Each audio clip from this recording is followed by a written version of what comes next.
क्या आपने कभी गौर किया है कि पुराने कॉलेजों की दीवारों में एक अजीब सी खंडक क्यों होती है? लोग कहते हैं कि वो पत्थर नहीं, बल्कि उन मासूमों की दबी हुई सिसकियां हैं जिन्हें रसूख और ताकत के नीचे कुचल दिया गया। आज मैं आपको ले चलूंगा सेंट मेरीन कॉलेज के उस गलियारे में जहां सूरज ढलते ही सन्नाटा नहीं बल्कि मौत का पहरा शुरू होता है। याद रखिए, कॉलेज की डिग्री तो मिल जाती है, लेकिन अगर आपने वहां किसी का दिल दुखाया है तो उसका हिसाब वो खुद लेती है। सेंट मेरीन कॉलेज शहर के बीचों बीच एक किले की तरह खड़ा था। ऊंचे ऊंचे ओक के पेड़ और गॉथिक शैली की इमारत इसे एक शाही लुक देती थी। लेकिन कॉलेज के अंदर 4 लड़कियों सान्या, त्रिशा, काव्या और मीरा का राज चलता था। ये चारों द फेब 4 के नाम से जानी जाती थी। इनके लिए किसी का करियर तबाह करना या किसी को जलील करना एक खेल था। उसी साल कॉलेज में नेहा आई। चश्मे के पीछे चमकती उसकी बुद्धिमान आंखें और सादगी ही उसकी गुनहगार बन गई। जब नेहा ने क्लास में सान्या से बेहतर प्रेजेंटेशन दी तो सान्या के अंदर की जलन आग बन गई। इस गांव की छोरी को तो धूल चटानी ही पड़ेगी। सान्या ने अपनी कलाई पर बंधी महंगी घड़ी को सहलाते हुए कहा। अत्याचार की शुरुआत छोटे स्तर से हुई। कभी नेहा के असाइनमेंट जला दिए जाते तो कभी उसके हॉस्टल के कमरे में मरे हुए चूहे फेंक दिए जाते। नेहा चुपचाप सहती रही। रुको, ओए चश्मेश, तुझे क्या लगा क्लास में प्रेजेंटेशन अच्छी दे दी तो तू बहुत बड़ी 30 मार खा बन गई? सच में सान्या, इसके कपड़े देखो, ऐसा लग रहा है जैसे किसी पुराने बक्से से झाड़ पोंछ कर निकाली गई हो। और चश्मा तो देखो, जैसे इसे पूरी दुनिया की अकल इसी कांच के पीछे छुपानी है। सुन नेहा, ये सेंट मरीन कॉलेज है। यहाँ बुद्धि नहीं, ब्रांड और रसूख चलता है। अपनी औकात मत भूलना। मैंने सिर्फ अपना काम किया था। उसकी जिंदगी में उजाला तब आया जब आदित्य ने उसका हाथ थामा।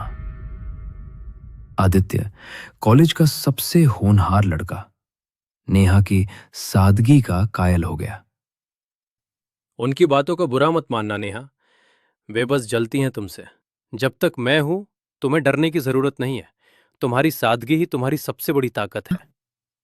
मुझे डर लगता है आदित्य। उनकी आंखों में जो नफरत है वो आम नहीं है। दोनों का साथ बैठना उन चारों के लिए हार जैसा था। वार्षिक समारोह की वो रात कयामत बनकर आई। सान्या ने एक जाल बुना।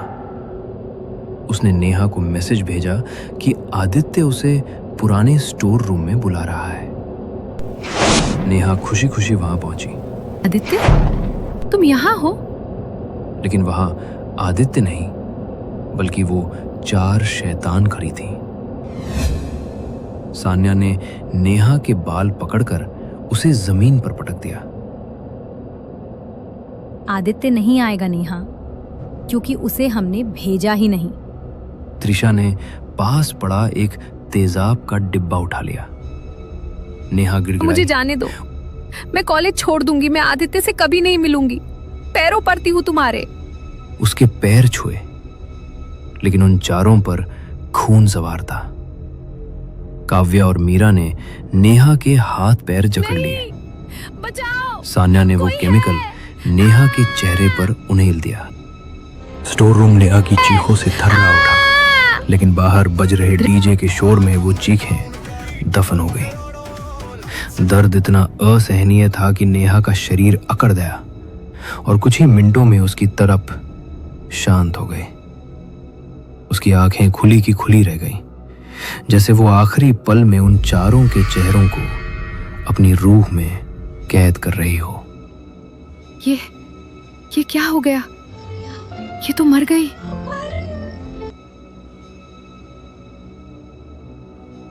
चुप रहे, कोई सुन लेगा। पुलिस को पता चला तो हम सब बर्बाद हो जाएंगे। कोई पुलिस नहीं आएगी। यहाँ इस कच्ची दीवार के पीछे इसे चुन दो। सेंट मेरीन के पत्थरों में बहुत राज दफना है। घबराहट में उन्होंने नेहा की लाश को कॉलेज के प्रतिबंधित बेसमेंट में ले जाकर एक कच्ची दीवार के पीछे चुन दिया। अगले दिन खबर उड़ी कि नेहा लापता है।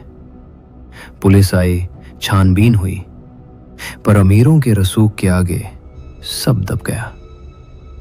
ठीक 7वीं रात को कॉलेज के बूढ़े चौकीदार रामदीन ने सीसीटीवी स्क्रीन पर कुछ ऐसा देखा कि उसका दिल बैठने लगा। कॉरिडोर की लाइटें टिमटिमा रही थी। धुंध के बीच से एक साया उभर कर आया। फटे हुए कपड़े, उल्टे पैर जो फर्श पर घिसट रहे थे। जब उस साये ने कैमरे की तरफ देखा तो रामदीन की चीख निकल गई। वो नेहा थी।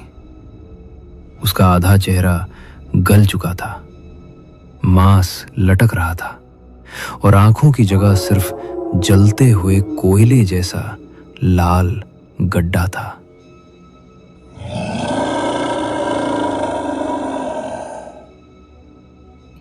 कौन है? काव्या? त्रिशा? अगली सुबह सान्या अपने पेंट हाउस में मृत मिली। उसकी लाश एक अजीब कोण पर मुड़ी हुई थी, जैसे किसी ने उसकी हड्डियों को खिलौने की तरह तोड़ दिया हो। कमरे के आईने पर खून से लिखा था, पहला चेहरा उधार चुकाया गया।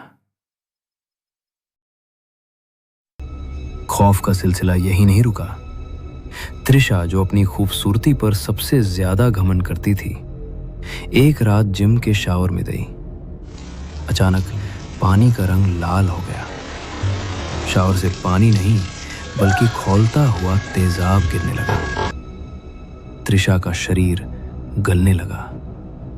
वो दरवाजा पीटती रही, लेकिन दरवाजा बाहर से किसी ने नहीं बल्कि एक अदृश्य शक्ति ने जाम कर दिया था। जब उसे निकाला गया, उसका चेहरा बिल्कुल वैसा ही जल चुका था जैसा उसने नेहा का किया था।